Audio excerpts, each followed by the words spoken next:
مفتی ادریس فلاحی صاحب کے یوٹیوب چینل کو سبسکرائب کیجئے، لائک کیجئے، کمنٹس اور شیئر کیجئے۔ السلام علیکم ورحمۃ اللہ وبرکاتہ۔ مکرم سامعین کرام، جب ربیع الاول کے مہینے کی آمد ہوتی ہے تو سوشل میڈیا پر ایک بحث چھڑ جاتی ہے کہ آپ صلی اللہ علیہ وسلم کی پیدائش کی، اسی طریقے سے آپ صلی اللہ علیہ وسلم کی وفات کی صحیح تاریخ کیا ہے۔ ہمارے پاس بھی لوگوں نے کچھ کلپس بھیجے، کچھ لنکس بھیجی جن میں بتانے والے بتا رہے تھے الگ الگ تاریخیں، تو ہمارے دوستوں نے درخواست کی کہ آپ اس بارے میں کچھ وضاحت ہمارے سامنے بتائیں، کچھ اس سلسلے میں روشنی ڈالیں۔ تو آج اس نشست میں انشاءاللہ یہی کوشش کریں گے کہ ہمارے معتبر جو علماء ہیں، اکابر ہیں، سیرت پر اور تاریخ پر جن کی گہری نظر ہے، ان کی کتابوں کے حوالے سے کچھ اسکرین شاٹ آپ کے سامنے ہم پیش کریں۔ انشاءاللہ ہم کوشش کریں گے کہ مختصر انداز میں آپ کے سامنے کچھ باتیں رکھ سکیں۔ دیکھیے، اس پر تو سارے علماء کا اتفاق ہے کہ آپ صلی اللہ علیہ وسلم پیدا ہوئے تھے، وہ مہینہ ربیع الاول کا تھا، اور آپ کی وفات بھی ربیع الاول کے مہینے میں ہوئی ہے۔ اور اس پر بھی سب کا اتفاق ہے کہ آپ صلی اللہ علیہ وسلم پیر کے دن پیدا ہوئے تھے۔ معتبر کسی عالم نے اس میں اختلاف نہیں کیا ہے، لیکن دراصل جو بنیادی اختلاف ہے وہ ہے آپ صلی اللہ علیہ وسلم کی پیدائش کی تاریخ اور آپ صلی اللہ علیہ وسلم کی وفات کی تاریخ کیا تھی۔ دیکھیے، 3-4 کتابوں کے حوالے آپ کے سامنے ہم پیش کرتے ہیں۔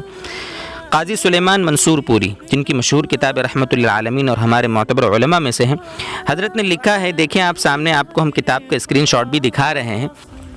سیرت نگاری کے عالمی مقابلے میں اول انعام پانے والی کتاب الرحیق المختوم، جو عربی میں ہے، اس کا ترجمہ بھی ہو گیا ہے کئی زبانوں میں۔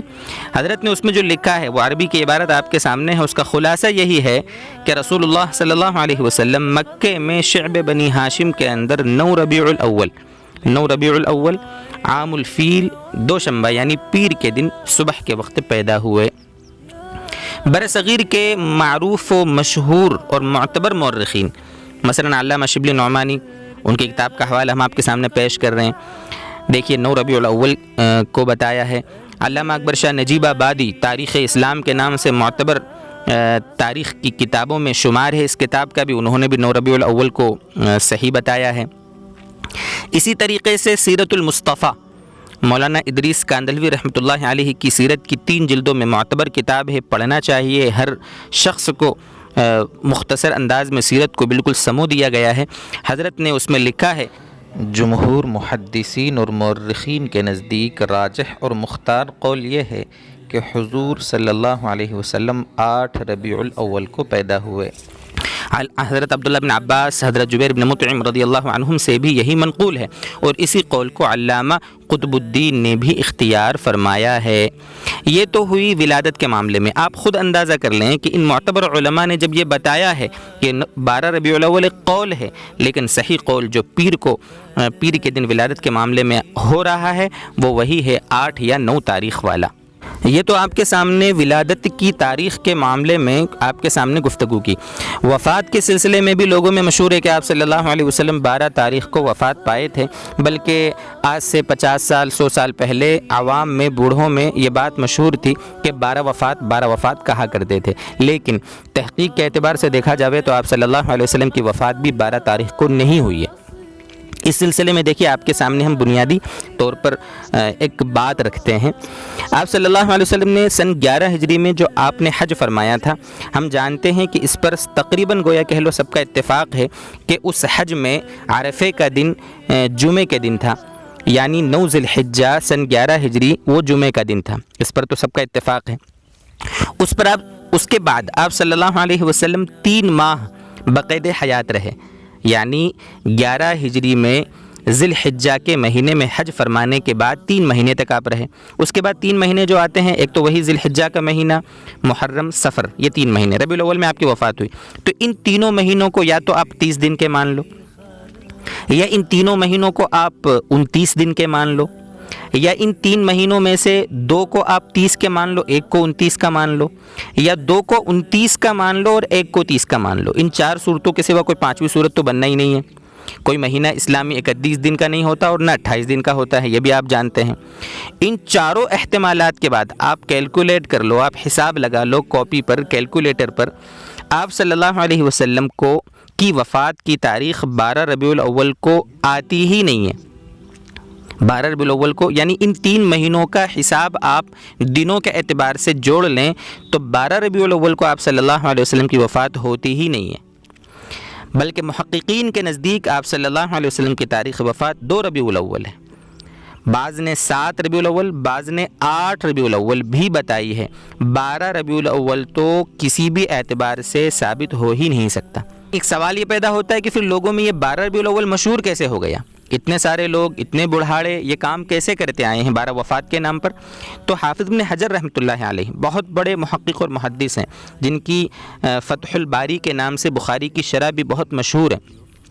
تو حضرت میں ایک بات لکھی ہے کہ 12 تاریخ کی شہرت کا سبب یہ ہے کہ بعض کتب میں ثانی شہر ربیع الاول لکھا گیا ہے، ثانی شہر ربیع الاول یعنی ربیع الاول کی دوسری تاریخ، تو پڑھنے والوں نے یا سمجھنے والوں نے اس کو ثانی عشر ربیع الاول پڑھ لیا، تو یوں یعنی اس طریقے سے وفات نبوی کے متعلق 12 ربیع الاول کی شہرت ہو گئی۔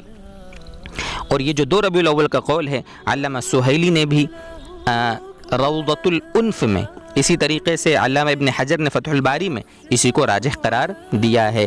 12 ربیع الاول کے قول کی شہرت کی بنیاد پر بعض اکابرین کی کتابوں میں بھی یہ قول درج ہو گیا ہے۔ حضور صلی اللہ علیہ وسلم کے پیدائش اور وفات کے معاملے میں اور بھی بہت ساری باتیں کہنے کو ہیں، لیکن اگر ان سب کو بتایا جائے تو کافی طویل کلام ہو جاوے گا۔ صرف یہاں ایک بات پر اپنی بات میں ختم کروں گا کہ آپ صلی اللہ علیہ وسلم کی پیدائش کا مہینہ بھی اور وفات کا مہینہ بھی یہ ربیع الاول ہی کو رکھا گیا، اللہ کی طرف سے ایسا نظام بنایا گیا۔ اس میں کیا حکمت ہے؟ حضرت علامہ تھانوی رحمۃ اللہ علیہ نے اس بارے میں بڑی عجیب حکمت بیان فرمائی۔ وہ یہ ہے، اس کا خلاصہ کہ کوئی شخص اس مہینے میں آپ کی ولادت کی وجہ سے نہ تو یوم العید یعنی خوشی کا دن منائے اور نہ یوم الحزن یعنی غم کا دن، کیونکہ اگر کوئی اس کو یوم العید، جیسا کہ بہت سارے بیچارے نادان لوگ اس کو عید کا مہینہ قرار دیتے ہیں، اگر یہ بنانا چاہیں اس کو خوشی کا مہینہ، تو نبی اکرم صلی اللہ علیہ وسلم کی وفات کا خیال اس خوشی میں رکاوٹ بن جاوے گا۔ اور اگر کوئی یوم الحزن یعنی غم کا دن منانا چاہے تو ولادت شریفہ کا خیال اس رنج و غم میں رکاوٹ ہوگا۔ اور نبی اکرم صلی اللہ علیہ وسلم کی ولادت اور وفات سے زیادہ کوئی واقعہ سرور یعنی خوشی اور حزن یعنی رنج اور غم کا نہیں ہے۔ یہ عجیب حکمت ہمارے فقہا نے ذکر فرمائی ہے۔ بہرحال اور بھی کبھی باتیں اس بارے میں آئیں گے انشاءاللہ تو گفتگو کریں گے۔ اللہ تبارک و تعالی ہمیں راہ حق پر چلائے اور نبی اکرم صلی اللہ علیہ وسلم کی بعثت کا جو مقصد تھا اس پر اللہ تعالی ہمیں عمل کرنے کی توفیق دے۔ وآخر دعوانا ان الحمد للہ رب العالمین۔